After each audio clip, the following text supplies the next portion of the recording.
Commander Zaxthor stood at the main gate of the Earth Military Academy. His tall body cast a long shadow in the morning sun. He had 4 eyes that moved independently, scanning everything around him. His skin was dark purple and covered in small scales. 2 small horns curved back from his head. He wore the uniform of the Calarian Imperial Guard, decorated with 17 medals from different battles across the galaxy. Zaxthor did not want to be here. He had fought in wars for 30 years. His people, the Calarians, had been warriors for 10,000 years. They knew everything about war and battle. These humans were new. They had only left their home planet 70 years ago. What could they teach him? Nothing, he thought. The Calarian government had signed a treaty with Earth. Part of that treaty was a military exchange program. Zaxthor had been ordered to visit this human academy for 1 week. He would watch their training and report back to his commanders. It seemed like a waste of time to him. A human walked toward him. She was small, barely reaching his chest. She had dark hair tied back and brown skin. Her uniform was neat and she walked with confidence. Zaxthor noticed she did not seem afraid of him at all. Most species in the galaxy showed fear when they first met a Calarian warrior. The woman stopped in front of him and saluted. "Commander Zaxthor, welcome to our academy. My name is Lieutenant Amy Martinez. I will be your guide this week." Zaxthor had a translator device implanted in his head. It turned her words into his language instantly. He studied her for a moment. She was young, probably less than 30 years old. In his military, junior officers would never speak to a senior commander unless spoken to first. They would bow and keep their eyes down. This human looked him straight in the face. "Lieutenant Martinez," he said. His voice was deep and rough like rocks grinding together. "I am here to observe your training methods. I expect to see everything without restriction." Amy smiled at him. "Of course, Commander. We have nothing to hide. Would you like to start with morning formation? The cadets gather in about 10 minutes. They walked across a wide, open area covered in short grass. Buildings made of stone and brick surrounded them on all sides. Zaxthor saw hundreds of young humans moving between the buildings. They talked and laughed with each other. Some carried books. Others wore exercise clothing. What bothered Zaxthor immediately was the lack of order. The humans were all different sizes. Males and females walked together. Some were tall and muscular, others were short and thin. In a Calarian training center, all trainees were separated by their genetic quality. The strongest trained with the strongest. The weak trained separately until they either improved or were sent away. "Why do you mix them together?" Zaxthor asked, pointing at a group where a small female walked next to a large male. "The strong and the weak should not train as equals." Amy looked at the group he indicated. "Everyone here passed the same entry requirements, Commander. They all meet our standards. Different body types are good for different tasks. The small woman you see there is one of our best pilots. The large man next to her is training to be an engineer. They both have value." Zaxthor made a mental note. These humans did not understand basic military science. Physical strength was the foundation of all warrior capability. They reached a massive parade ground where thousands of cadets were forming into straight lines. Zaxthor had to admit they moved with precision. Within minutes, every cadet stood at attention in perfect rows. They wore identical gray uniforms. Their boots were polished to a shine. A senior officer walked to the front of the formation. He was an older man with gray hair and a chest full of medals. Amy whispered to Zaxthor, "That is Colonel Pete Jackson. He oversees all tactical training." Colonel Jackson did not shout. He did not threaten. He spoke in a normal voice that somehow carried across the entire parade ground. "Good morning, cadets. Today you will participate in adaptive problem-solving exercises. Your instructors have designed scenarios that will challenge your ability to think under pressure. Remember what we have taught you. The enemy will not follow your plan. You must be ready to change. Watch your teammates. Think ahead. Trust each other." teammates. That word caught Zaxthor's attention. In Kalarian training, there were no teams. Every warrior competed against every other warrior. Only the best received promotions and honors. The weak fell behind. It was natural selection applied to military training. After the morning speech, the cadets broke into smaller groups. Amy led Zaxthor to a large building filled with advanced technology. Inside, holographic projectors created realistic battle scenarios. A group of 12 cadets entered one of the simulation rooms. "This is a tactical exercise," Amy explained. "They must rescue hostages from a space station that has been taken over by terrorists." Zaxthor watched through a viewing window. The scenario began. The cadets appeared inside a holographic space station. Alarms blared. Red emergency lights flashed. The cadets quickly gathered in a circle and began talking rapidly. Zaxthor expected the largest male to take command. In Kalarian culture, physical dominance determined leadership in training situations. But instead, a slim female with blonde hair stepped forward. "Listen up," she said. "Katie Brooks, taking tactical command. Danny, you take point with the breaching equipment. Sue and Frank, you cover our flanks. The rest of you, standard formation." The others nodded and moved into position without argument. No one challenged her authority. Zaxthor's mandibles clicked together in confusion. "Why does the smallest one lead?" he asked Amy. "Katie scored highest in tactical analysis last semester," Amy replied. "Leadership here is not about physical size. It is about competence and the respect of your peers." The simulation continued. The cadets moved through the space station corridors with coordinated precision. They communicated constantly, sharing information about what they saw. When they reached the first objective, they found their path blocked by a sealed door. Katie studied the situation for a few seconds. "Original plan will not work. Danny, can you cut through?" "Negative," Danny replied. "The door is too thick. It would take 20 minutes. "We do not have 20 minutes, Katie said. She looked at her team. "Ideas?" Another cadet spoke up. "There is a maintenance shaft 2 rooms back. We could go around." Katie nodded. "Good. Everyone backtrack. Stay alert." Zaxthor leaned forward. The humans had encountered an obstacle and immediately abandoned their original plan. In Kalarian training, deviating from the mission plan was considered a sign of weak character. Warriors were expected to overcome obstacles, not avoid them. But as he watched, he had to admit their new approach worked. The cadets found the maintenance shaft and moved through it quickly. They reached the hostages from an unexpected direction, catching the simulated terrorists by surprise. Then something happened that truly shocked Zaxthor. During the firefight, Danny took multiple hits from enemy weapons. His suit's display showed critical damage. He was effectively dying.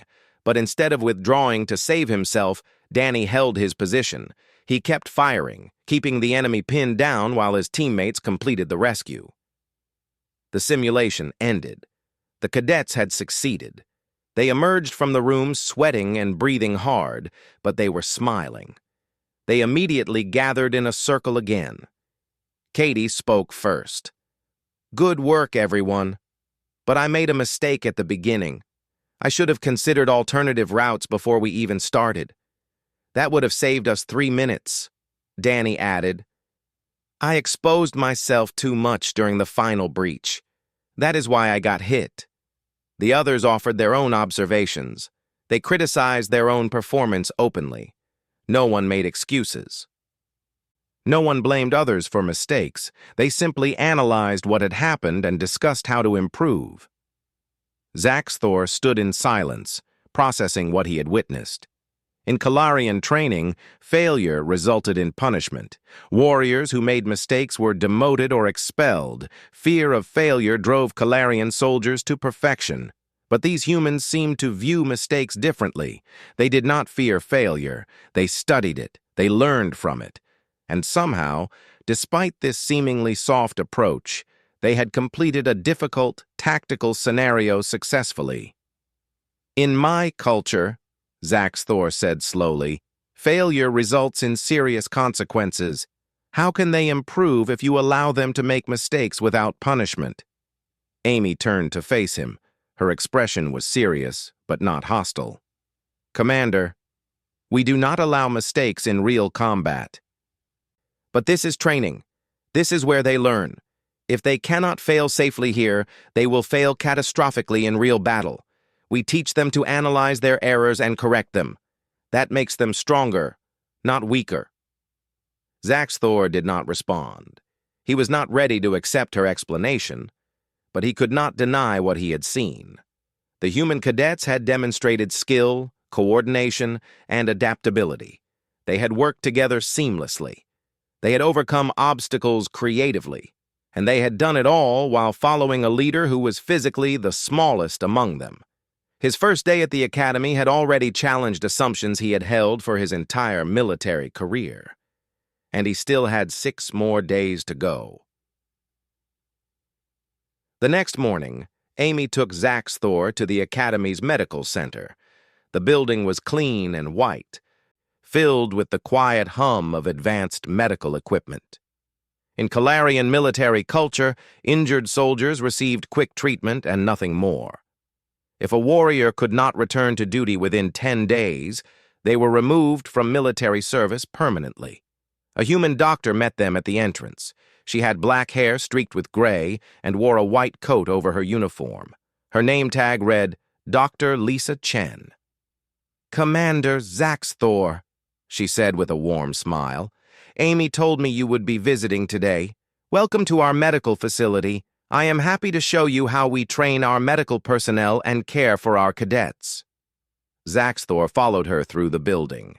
The medical bay was larger than he expected. It had dozens of treatment rooms, surgical theaters, and recovery wards. Injured cadets rested in comfortable beds. Medical staff moved between rooms, checking on patients and updating charts. The first case they observed involved a young male cadet named Jake Morrison. He lay on a medical bed with his right leg secured in a support brace. Holographic displays showed detailed scans of his knee joint. The damage was severe. Torn ligaments, damaged cartilage, and fractured bone. Dr. Lisa pulled up the scans so Zaxthor could see them clearly. Jake injured his knee during a training jump 3 days ago. The damage is significant, but we can repair it completely. He will need surgery tomorrow, followed by 8 weeks of physical therapy. After that, he will gradually return to full training. He should rejoin his class in about 4 months. Zaxthor stared at her. 4 months? Why would you invest so much time and resources into one damaged soldier? Surely you have hundreds of candidates waiting to take his place. Lisa's friendly expression hardened slightly. Commander, Jake is not a piece of broken equipment that we throw away. He has shown exceptional ability in orbital combat tactics. He has worked hard to earn his place here. More importantly, he is a human being who deserves our care and support. We invested in his training. He invested his effort and dedication. That is worth preserving. She walked over to Jake's bed. Jake, this is Commander Zaxthor from the Calarian Empire. He is wondering why we bother to repair your knee instead of just sending you home. Jake managed a weak smile, despite obvious pain. Well, Commander, I guess humans are stubborn. We do not give up on each other easily. The Academy gave me a chance. Now they are giving me another one. I plan to prove they made the right choice. Zaxthor had no response to that. In his culture, such sentiment would be viewed as weakness. Damaged warriors were liabilities. Keeping them in service reduced overall military effectiveness. Over the next several hours, Dr. Lisa showed him more of the medical facility's operations. Zaxthor saw advanced surgical equipment, physical therapy rooms, and rehabilitation centers. But what surprised him most was the psychiatric wing. A female cadet named Nicole Hayes sat in a comfortable office talking with a mental health specialist. Through the one-way observation window, Zaxthor could hear their conversation. The academic pressure has been overwhelming lately, Nicole said. Her voice was tired. I feel like I am drowning. Every assignment, every test, every evaluation, it never stops. I am afraid I am not good enough. The counselor, a middle-aged woman with kind eyes, leaned forward. Nicole, recognizing that you are struggling is not a sign of weakness. It is a sign of strength. It means you are self-aware enough to know when you need help. Your mental health is just as important as your physical readiness. We will work together to develop better coping strategies. Zaxthor turned to Amy. You allow warriors to admit mental weakness? This would be shameful in Calarian culture. A warrior who cannot handle pressure is not fit for service. Amy shook her head. Commander, everyone has limits. Pretending those limits do not exist does not make you stronger. It just means you break when you hit them. We teach our people to recognize their mental state and seek help when needed. Studies show that soldiers who receive proper mental health support actually perform better under stress. They are more resilient because they have developed healthy ways to cope with pressure. The concept seemed backward to Zaxthor. Calarian warriors were taught to suppress all emotions except aggression and loyalty. Fear, doubt, and weakness were never acknowledged. Yet he could not ignore the evidence before him. The human cadets he had observed seemed mentally strong despite their willingness to admit vulnerability. Later, Dr. Lisa took him to the prosthetics laboratory. The room was filled with advanced mechanical limbs and artificial organs. A senior cadet was being fitted with a new prosthetic arm.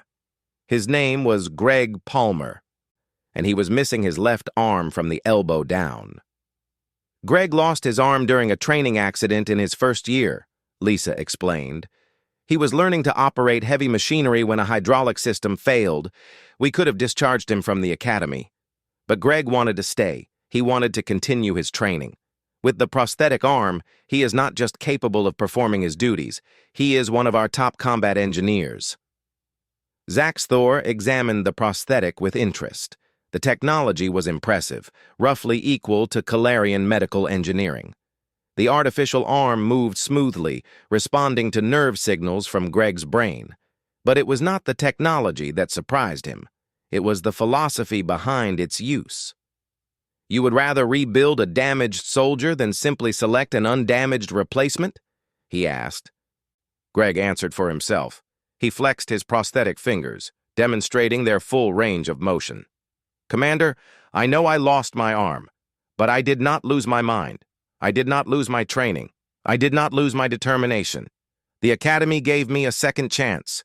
I have worked hard every day to prove it was not wasted.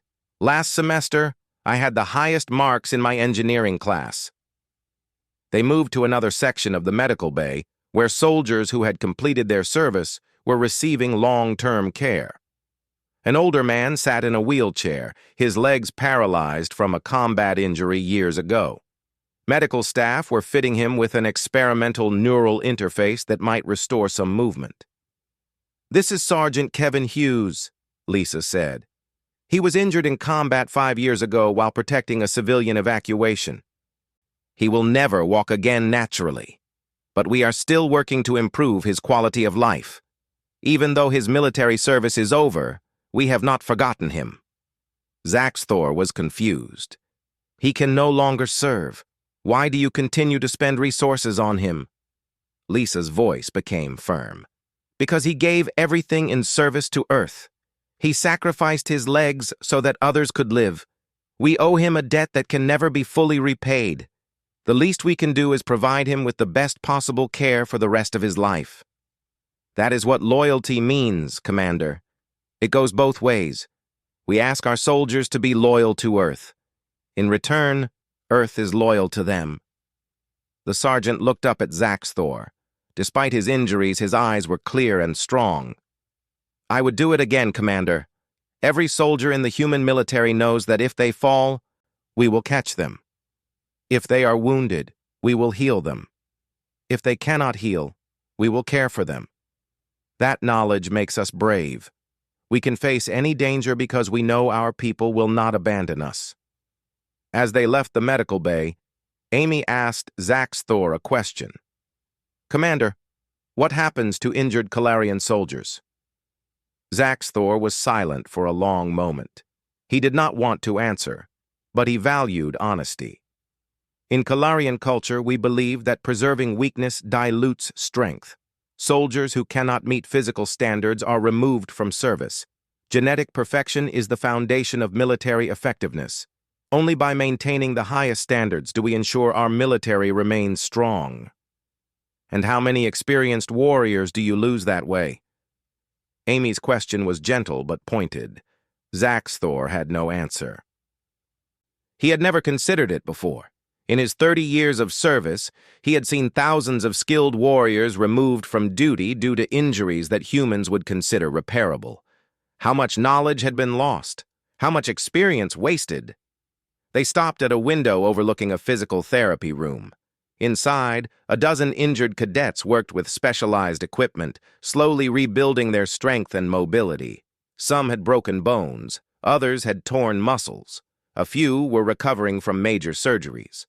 But what struck Zaxthor was their attitude. They were not ashamed of their injuries. They encouraged each other. They celebrated small improvements. A cadet who managed to walk 50 meters without assistance received cheers from his fellow patients. A female who successfully completed 10 arm curls was congratulated by her therapist. "They take pride in recovery," Zaxthor observed. Amy nodded. "Healing from injury takes courage and determination. We honor that just as much as we honor courage in combat.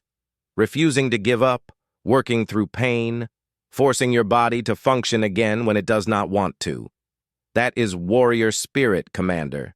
Just a different kind of battle." That afternoon, Zaxthor attended a lecture on combat medicine. The instructor explained how human medics were trained to treat injuries under fire, to make rapid decisions about who could be saved, and to never abandon wounded soldiers on the battlefield. "In human military doctrine," the instructor said, "no one is left behind. That is not just a nice saying. It is an absolute rule. We recover our wounded, we recover our dead. We do not leave our people in enemy hands. This commitment costs us in tactical terms. It would be easier and safer to abandon casualties, but we believe the psychological and moral benefits outweigh the tactical costs." Zaxthor thought about Calarian doctrine, which stated that wounded warriors should either retreat under their own power or accept death with honor. Attempting to rescue the wounded was discouraged because it endangered healthy soldiers. As the day ended, Zaxthor found himself thinking about Jake Morrison and his injured knee, about Nicole Hayes and her mental health struggles, about Greg Palmer and his prosthetic arm, about Sergeant Kevin Hughes and his wheelchair. The Calarian military would have discarded all of them as defective and weak. But the humans had invested in them, repaired them, supported them, and in return, they had received loyalty, determination, and warriors who would fight harder because they knew their people valued them.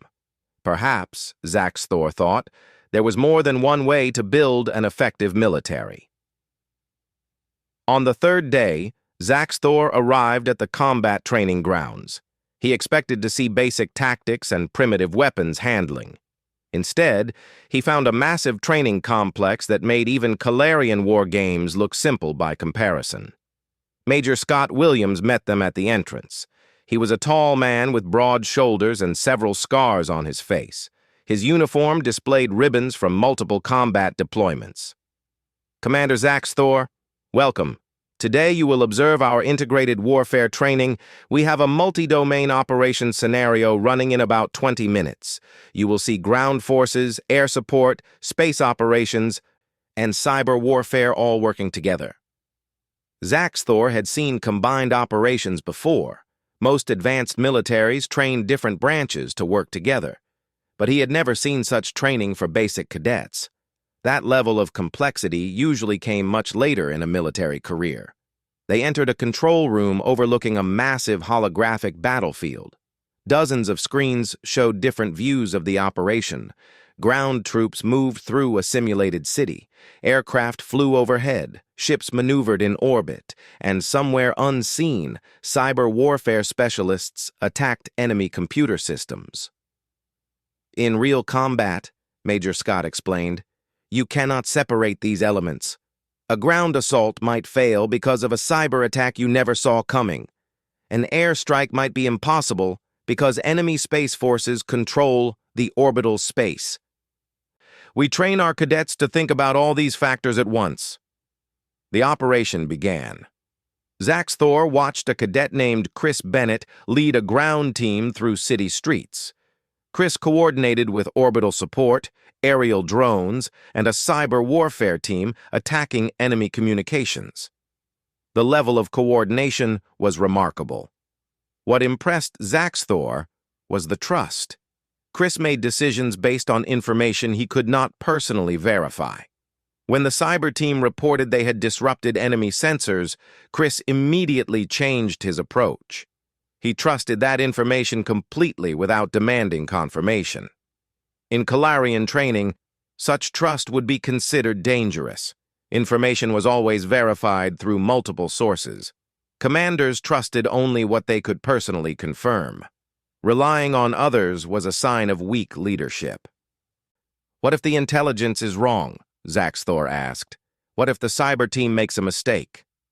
Major Scott smiled. Then they fail together and learn from it. But more often than not, Commander, that trust is rewarded. Humans have a natural ability to work together. That serves us well in complex operations. The scenario became more difficult. Enemy forces counterattacked with unexpected strength. The ground team found themselves outnumbered and surrounded. Chris had to make a split-second decision. All units, fall back to secondary position, Chris ordered. Air support, we need cover fire on our retreat path. Zaxthor expected Chris to lead the retreat, to save himself first, as Calarian doctrine taught. Instead, Chris positioned himself at the rear. He made sure every member of his team reached safety before he moved. He exposed himself to the most danger to protect his subordinates. Your leader risks himself for lower-ranking soldiers? Zaxthor could not hide his shock. Amy nodded. Human officers lead from the front, Commander. We do not ask our people to do anything we would not do ourselves. That is the foundation of leadership. That is tactically foolish, Zaxthor protested. Leaders are more valuable than basic soldiers. Why risk losing command structure? Because soldiers fight harder for leaders who value their lives, Major Scott replied. A leader who will not share his troops' risks will never earn their full loyalty. And in desperate situations, that loyalty is what wins battles. The scenario continued. The humans demonstrated something else that troubled Zaxthor.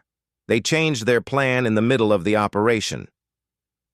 When the original objective proved too heavily defended, Chris did not push forward stubbornly. Instead, he consulted with his team, identified a different target that would achieve similar strategic results, and adapted their mission. In Calarian doctrine, plans were sacred. Changing a plan during combat was grounds for court-martial. Commanders who deviated from orders were considered unreliable and dangerous, yet these humans treated planning as flexible, something to be adjusted as circumstances changed.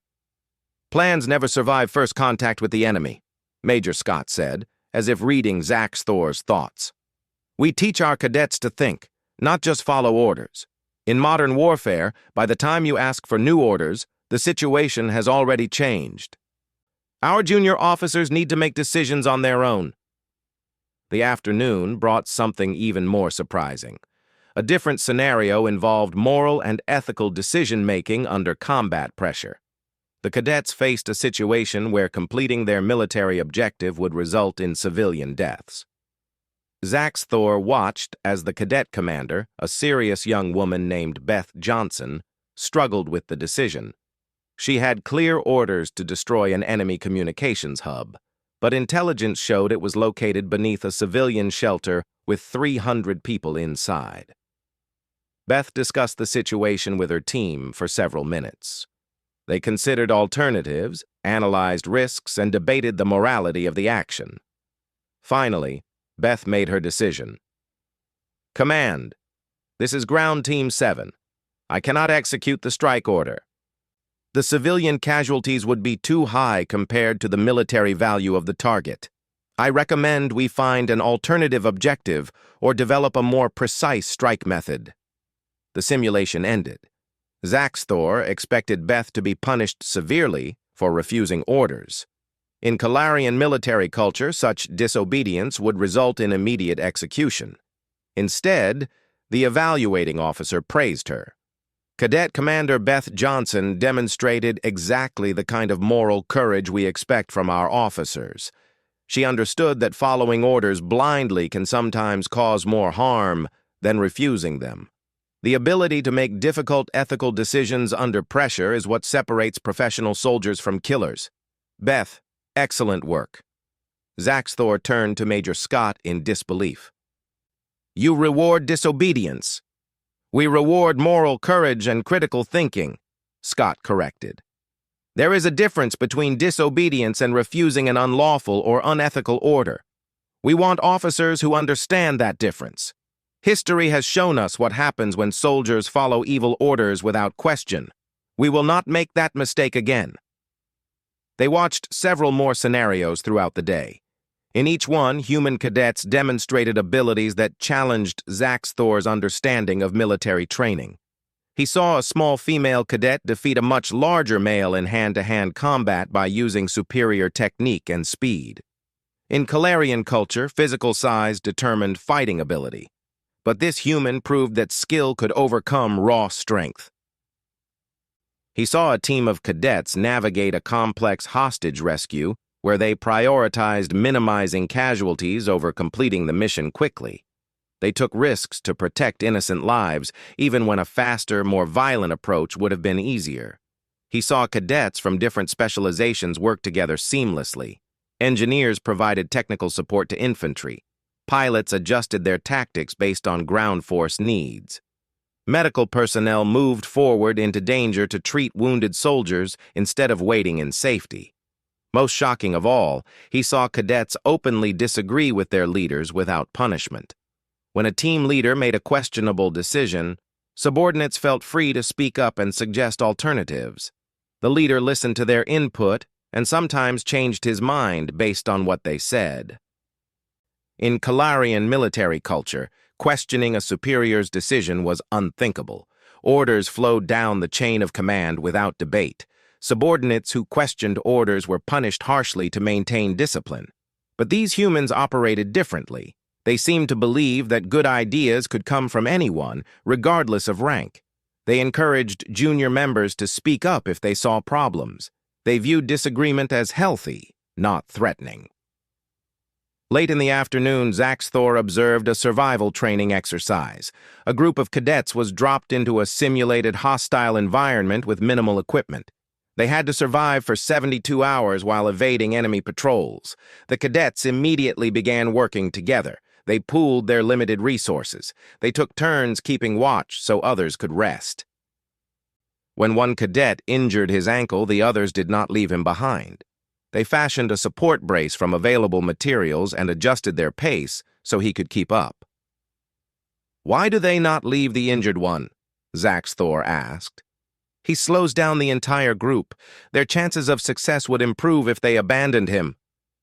Major Scott looked at him with something like pity in his eyes. "Commander, we train our soldiers that the team succeeds or fails together. No one gets left behind. That is not just a slogan. It is a fundamental principle. Yes, it sometimes costs us tactical advantages, but it builds the kind of loyalty and cohesion that wins wars." As the day ended, Zaxthor found himself deeply troubled. Everything he had witnessed contradicted his training and experience. The humans violated basic military principles at every turn. They valued teamwork over individual excellence. They encouraged subordinates to question orders. They changed plans in the middle of operations. They prioritized ethical considerations over tactical efficiency. They refused to abandon wounded soldiers even when doing so made strategic sense. By all logic, such an approach should produce a weak, ineffective military. Yet the evidence before him suggested otherwise. The human cadets were skilled, adaptable, and highly motivated. They worked together with a level of coordination that Calarian warriors rarely achieved. That evening, Amy asked him what he thought of the training. Zaxthor was silent for a long time before answering. "Your methods contradict everything I was taught about military effectiveness. You break rules that my people consider fundamental. You prioritize things that seem tactically foolish." He paused, his 4 eyes studying the training grounds where cadets continued to practice even after the formal day had ended. "And yet, I cannot deny what I have seen. Your warriors are capable, perhaps more capable than they should be, given your approach." Amy smiled slightly. "Maybe, Commander. The rules you were taught are not the only path to military excellence. Maybe there is more than one way to build effective soldiers." Zaxthor did not respond. But as he returned to his quarters that night, he could not stop thinking about what he had witnessed. The humans had challenged every assumption he held about warfare, leadership, and military training. And the most disturbing part was that their approach seemed to work. On the 4th day, Amy took Zaxthor somewhere unexpected. Instead of more combat training or tactical lectures, she led him to a large stone building at the edge of the academy grounds. Above the entrance, words were carved into the stone. "Those who cannot remember the past are condemned to repeat it." "Today we visit the Historical Archives and Memorial Hall," Amy explained. "To understand human military culture, you need to understand our history, not just our victories, but our failures and the lessons we learned from them." Zaxthor found this strange. Why would warriors study failure? Why memorialize defeat? In Calarian culture, military history focused on glorious victories and the warriors who achieved them. Defeats were forgotten, treated as shameful events that weakened warrior spirit. They entered through massive wooden doors. The first room took Zaxthor's breath away. The walls were covered floor to ceiling with names, thousands upon thousands of names etched into black stone. His translator implant struggled to process the sheer volume of text. "Every name here represents a human soldier who died in service to Earth," Amy said quietly. Her voice had changed. The casual confidence was gone, replaced by something solemn. "We remember them not as statistics in casualty reports, but as individuals who sacrificed everything." Zaxthor walked along the wall, his 4 eyes scanning the endless names. Next to many names were small holographic projections. He activated one. A young male's face appeared, smiling in his uniform. Text displayed his name, age, and where he died. He had been 22 years old. "Why do you remember individuals?" Zaxthor asked. "What purpose does this serve?" Amy touched one of the names gently. "It reminds us of the cost of war. Every name here was a person with dreams, family, friends. They were not just soldiers. They were sons and daughters, brothers and sisters. When leaders consider going to war, they should remember this wall. They should understand the true price of their decisions." Calarian culture honored warriors who died gloriously in battle, but they were honored as a collective, not as individuals. The names of common soldiers were not recorded. Only great heroes received individual recognition. Zaxthor had never considered that approach might be wrong. They moved deeper into the archives. Amy showed him historical records from Earth's military past. She did not hide the dark parts. She showed him wars where humans had committed terrible acts, where leaders had sent millions to die for pointless objectives, where new weapons had enabled destruction on scales previously unimaginable. "This war," Amy said, pulling up files from Earth's 20th century, "killed nearly 80 million humans. We developed weapons capable of destroying our entire civilization. Cities were burned. Entire populations were murdered. It was so terrible that it fundamentally changed how humans thought about warfare. She displayed strategic documents from that era. After this war ended, we established new laws about warfare. We created rules about what tactics were acceptable even against enemies. We decided some actions were wrong, even if they might help you win. Zaxthor stared at the documents. You handicapped yourselves? You made war more difficult to win? We made war more ethical, Amy corrected. We recognized that becoming monsters to defeat monsters meant everyone lost. The weapons were getting too powerful. The potential for destruction was too great. We had to find a better way, or we would destroy ourselves. She showed him how human military doctrine had evolved over centuries. In their early history, humans had treated soldiers as expendable resources. Millions were sent into battle with minimal training and expected to die. But gradually, over hundreds of years, human culture had shifted toward valuing individual soldiers more highly. We learned that the best military is not the one willing to sacrifice the most lives, Amy explained. It is the one that accomplishes its objectives while preserving its people. Every soldier we save today can fight tomorrow, can teach the next generation, can contribute to our civilization after their service ends. They reviewed specific battles where human forces had succeeded despite being outnumbered and outgunned. In case after case, the decisive factor was not superior technology or numbers. It was adaptation, creativity, and soldiers who took initiative when plans failed. One case particularly interested Zaxthor. A small human unit had been cut off behind enemy lines with no hope of rescue. Instead of fighting to the death as honor demanded, they had conducted a strategic withdrawal. They evaded superior enemy forces for 3 weeks while sending intelligence reports back to their command. The information they provided enabled a counteroffensive that won the entire campaign. They retreated? Zaxthor asked. And they were rewarded for this? They survived and contributed to victory, Amy replied. Sometimes the bravest thing you can do is live to fight another day. Dying pointlessly does not make you a hero, it just makes you dead. The concept was alien to Kalarian thinking. Warriors who retreated brought shame to their families and clans. Death in battle was honorable. Survival through retreat was cowardice. That afternoon, Amy took him to a lecture on military ethics. The speaker was Professor Helen Martinez, a retired general who had commanded forces in several major conflicts. She was an older woman with gray hair and sharp, intelligent eyes. Helen spoke with passion about the responsibility that came with military power. Every person who wears a uniform accepts a heavy burden, she told the assembled cadets. You gain the legal authority to use force, even lethal force. But with that authority comes the responsibility to use it justly, proportionally, and only when necessary. She described scenarios where she had faced difficult decisions. Times when using force would have been easier than showing restraint. Times when following orders would have been simpler than questioning them. I once refused an order to bombard a city where enemy forces were hiding, Helen revealed. My superiors were furious with me, but I knew our intelligence was questionable. The civilian casualties would have been massive. I put my entire career at risk by refusing that order.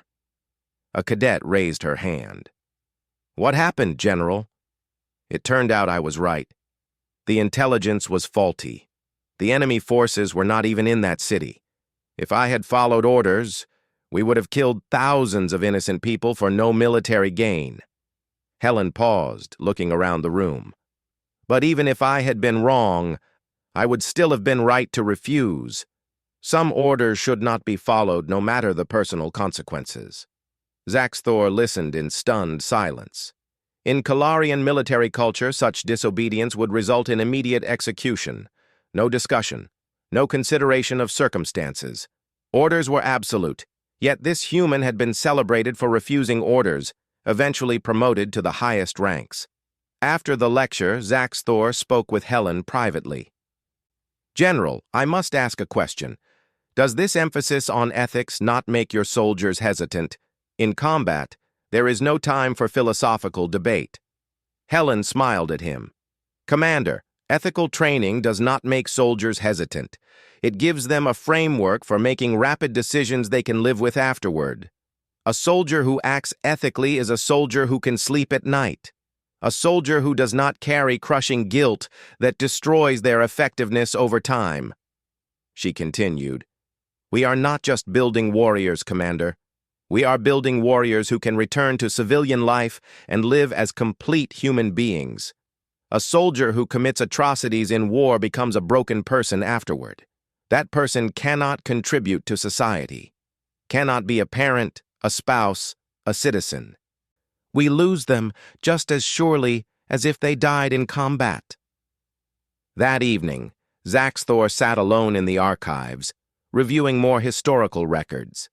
He read about wars that had destroyed entire civilizations. He read about weapons that could kill millions in seconds. He read about the long, difficult process by which humans had developed laws and ethics to control their own destructive potential. He found records of soldiers who had refused to commit atrocities, even at the cost of their careers or lives. He found records of commanders who had chosen harder paths because they were more ethical. He found records of wars that had been won not through superior violence, but through superior morality that gained allies and support. The Calarian Empire had no such history. Calarian warriors followed orders without question. Calarian military doctrine valued efficiency over ethics. Calarian culture celebrated victory by any means necessary. It had worked for 10,000 years. The Calarian Empire had conquered dozens of star systems. They had never been defeated in major war. Their military was feared across the galaxy. But as Zaxthor sat surrounded by human history, he began to wonder if his people had missed something important. The humans had learned from their mistakes. They had studied their failures as carefully as their successes. They had built a military culture that valued not just effectiveness, but ethics and humanity. And perhaps most importantly, they had created a military where soldiers were not just warriors, but thinking beings who could make moral decisions under pressure. When Amy came to collect him for dinner, she found him still sitting in the archives, surrounded by holographic displays of human military history. "What are you thinking, Commander?" she asked gently. Zaxthor was quiet for a long moment. "I am thinking that war is more complex than I believed. Victory and defeat are not as simple as I was taught. And perhaps the strongest military is not the one that wins every battle, but the one that knows which battles should not be fought at all." Amy sat down next to him. "That is a profound realization, Commander." "It is a disturbing one," Zaxthor replied. "Everything I believed about military service is being challenged this week. I came here expecting to find primitive warriors. Instead, I have found people who think more deeply about war than my civilization has in 10,000 years." On the final day of his visit, Zaxthor attended the graduation ceremony for the senior class. He had spent the week having every assumption challenged, every belief questioned. He still was not certain what to think about these strange humans and their unusual military culture. The ceremony took place on the main parade ground. Thousands of spectators filled the viewing stands. Families had traveled from across Earth to watch their children graduate. Zaxthor stood with Amy in a section reserved for distinguished visitors. The ceremony began with the graduating cadets marching onto the field. They moved in perfect formation, their boots striking the ground in synchronized rhythm. Their uniforms were immaculate. Their bearing was proud, but not arrogant. Zaxthor had to admit they looked like proper soldiers. But the ceremony itself was different from anything in Calarian culture. Instead of focusing solely on military discipline and obedience, the human ceremony celebrated individual achievement while honoring collective sacrifice. Graduates marched past the memorial wall, each one saluting the names of those who had died before them. It was a reminder that their position came with responsibility and risk. Then individual cadets were recognized for specific accomplishments. A male named Tony Richards received recognition for developing a new tactical doctrine that had been adopted by the entire space fleet. A female named Maria Santos was honored for her work mentoring younger cadets. Another cadet, Kevin Park, received an award for his research into reducing civilian casualties in urban warfare. Zaxthor noticed that the awards were not just for combat skills. Humans valued leadership, innovation, teaching ability, and ethical thinking just as highly as physical prowess or tactical brilliance. The keynote speech was delivered by Admiral Frank Morrison, commander of Earth's Third Fleet. The admiral was an older man with gray hair and a chest covered in medals. He had fought in humanity's bloodiest conflict with an alien species called the Viridians, a war that had nearly destroyed human civilization. "You stand here today," Admiral Morrison told the graduates, "not because you are the strongest, the fastest, or the most aggressive. You stand here because you have proven you can think under pressure, adapt to the unexpected, and put the welfare of your people above your own glory." He paused, scanning the assembled cadets with eyes that had seen terrible things. "In my 40 years of service, I have learned that the best weapon in any military arsenal is not technology. It is people. Soldiers who trust their leaders. Soldiers who fight for each other rather than out of fear. Soldiers who can make ethical decisions in the chaos of combat. That is what wins wars. That is what protects civilizations." The Admiral's words resonated with Zaxthor in a way he had not expected. For his entire career, he had believed that superior weapons, genetic enhancement, and ruthless discipline made the strongest military. But this week had shown him a different path. After the ceremony, the new officers celebrated with their families. Zaxthor watched parents embrace their children with tears of pride. He saw siblings congratulating each other. He saw friends who had trained together for 4 years, promising to stay in touch as they departed for different assignments. Amy found him standing alone, observing the celebrations with his 4 eyes taking in every detail. "What are you thinking, Commander?" she asked. Zaxthor was silent for a long moment. When he finally spoke, his voice was thoughtful rather than harsh.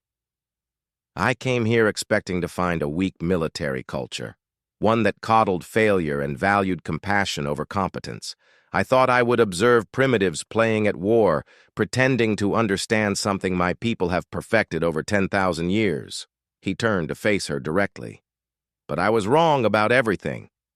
Amy waited, sensing he had more to say. "Everything I saw this week has challenged my understanding of what makes a military effective," Zaxthor continued. "Your people do not just train warriors. You develop leaders who think independently, adapt constantly, and never stop learning. You build teams that trust each other so deeply they function as single organisms in combat. You create soldiers who can make ethical decisions under pressure and live with the consequences." He gestured at the celebrating graduates. "The Calarian military is older, larger, and has won more battles than humanity has even fought. We have perfected the art of warfare as we understand it. But I wonder now if we have optimized ourselves for the wrong things." "What do you mean?" Amy asked.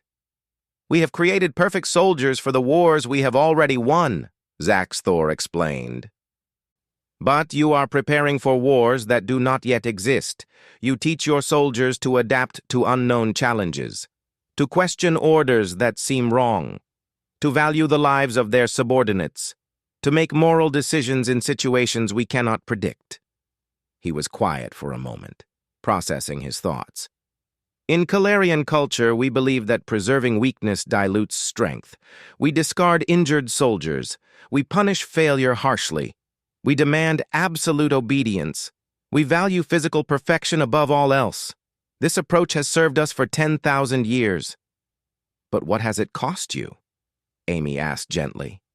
Zaxthor had been thinking about that question for days. We lose experienced warriors because their bodies are damaged, even though their minds remain sharp. We lose innovative thinkers because they question doctrine. We lose skilled soldiers because they show compassion.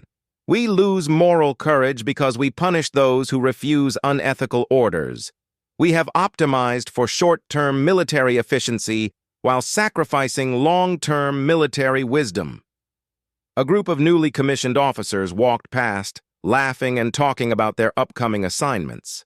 One of them was Katie Brooks, the small female who had led the tactical simulation on Zaxthor's first day. She had been promoted to lieutenant and assigned to a prestigious position in Orbital Defense Command. Zaxthor watched her go.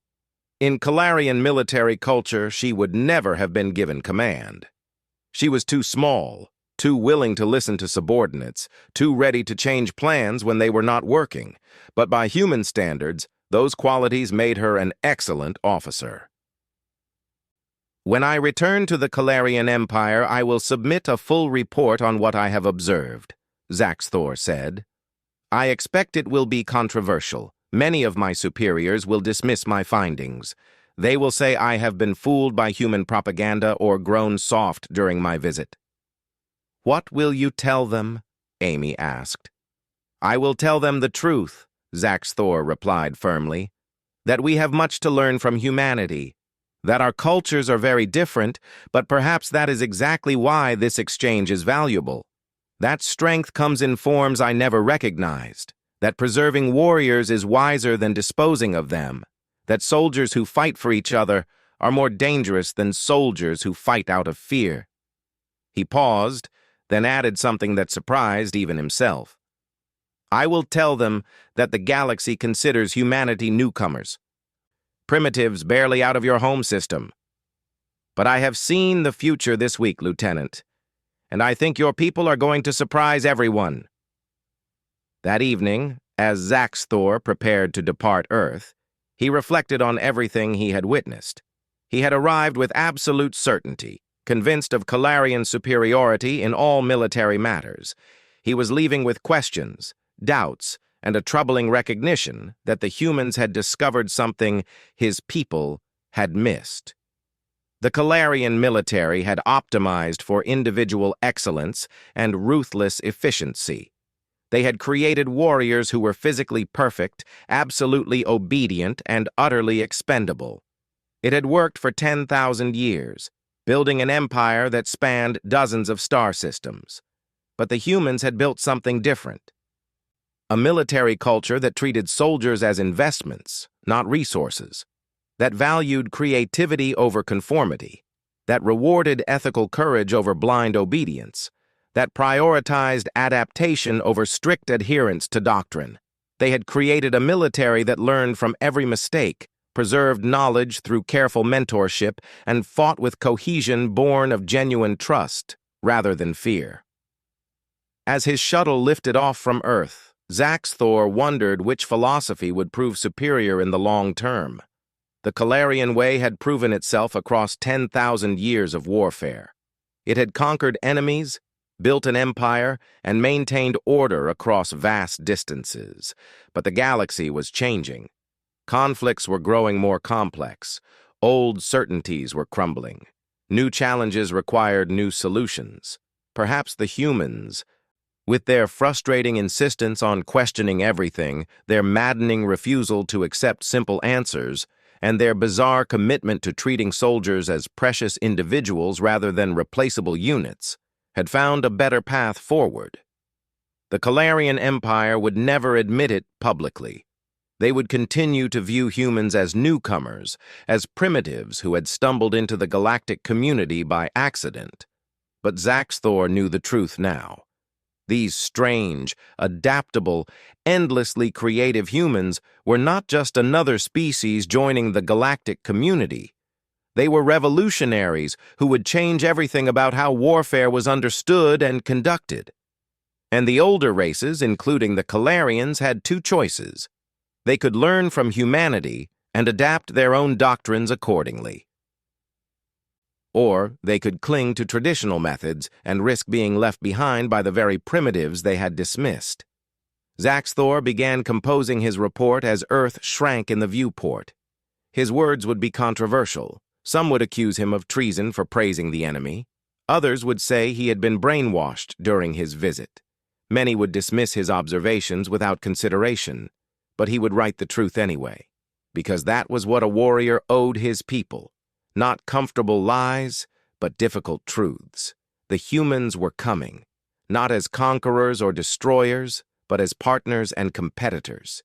They brought with them a new way of thinking about military service, about leadership, about the value of individual soldiers, and whether the Calarian Empire accepted it or not, humanity would change the galaxy forever.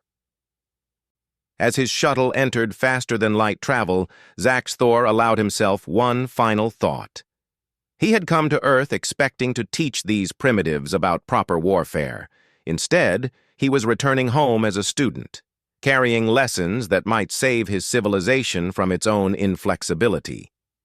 The irony was not lost on him.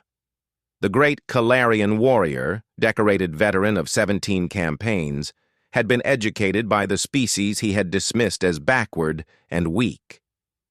But perhaps that was the most important lesson of all. True strength meant being willing to learn, to adapt, to change. The strongest military was not the one that never failed, but the one that learned from every failure. And in that regard, humanity had already surpassed the Calarian Empire, even if the Calarians did not yet realize it. The future belonged to those who could adapt, and Zaxthor had seen the future this week, wearing human faces and carrying human values. It was a future that both excited and terrified him, but most of all, it was a future he could no longer ignore.